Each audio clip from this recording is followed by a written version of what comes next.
Hello student, আজকে তোমাদের শেখানো হবে ক্লাস ওয়ানের অষ্টম অধ্যায়ের কম্পিউটার রুমের নিয়ম।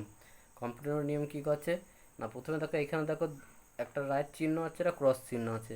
এবার রাইট চিহ্নগুলো হচ্ছে গিয়ে তোমাকে এই নিয়মগুলো মানতে হবে, আর এইগুলো ক্রস চিহ্ন মানে হচ্ছে তোমার এইগুলো করা যাবে না। এবার দেখো প্রথমে কী আছে, কম্পিউটার রুমে দেখো লেখা আছে নিচে কম্পিউটার রুমে জুতো পরে ঢুকতে নেই। কম্পিউটার রুমে ঢুকলে কী হবে, ধুলো ঢুকবে এবং কম্পিউটার নষ্ট হয়ে যেতে পারে। তারপর কী আছে দেখো, কম্পিউটারে কাজ করার সময় কোনো খাবার বা পানীয় জল খাওয়া উচিত নয়। এই নিয়মগুলো মানতে হবে তোমাকে, নাহলে কম্পিউটারে ক্লাস করতে অসুবিধা হবে।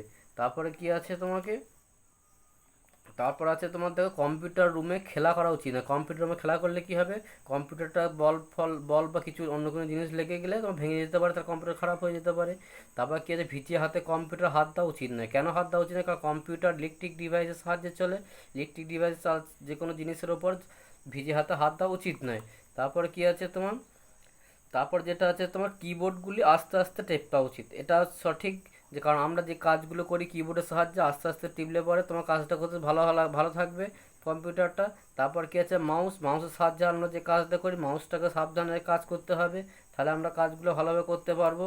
তারপর কি আছে, কম্পিউটার রুমে জোরে চিৎকার করতে না। আমাদের ধরো এই ক্লাসরুমে ক্লাস হচ্ছে, ক্লাসরুমে যদি জোরে চিৎকার করি তাহলে ক্লাসরুমে অসুবিধা হবে, সেই জন্য কম্পিউটার রুমে চিৎকার করতে নেই।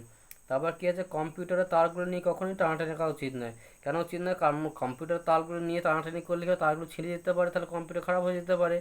সেই জন্য কম্পিউটার তার টানা উচিত নয়। তারপরে কি আছে, কাজ করার সময় বা আমরা শেখার সময় শিক্ষক বা শিক্ষিকা নির্দেশ যেগুলো দেওয়া থাকে সেগুলো মেনে চলা উচিত। সেই জন্য রাইট চিহ্ন দেওয়া আছে দেখো। এই জিনিসগুলো যদি ওপরের জিনিসগুলো তোমরা যেগুলো দেখানো হলো এগুলো যদি মেনে চলো তাহলে তোমার কম্পিউটার ভালো থাকবে। আর যদি তোমরা যদি খারাপ না মেনে চলো তাহলে কি হবে, আগামী দিনে কম্পিউটারটা খারাপ হয়ে যেতে পারে।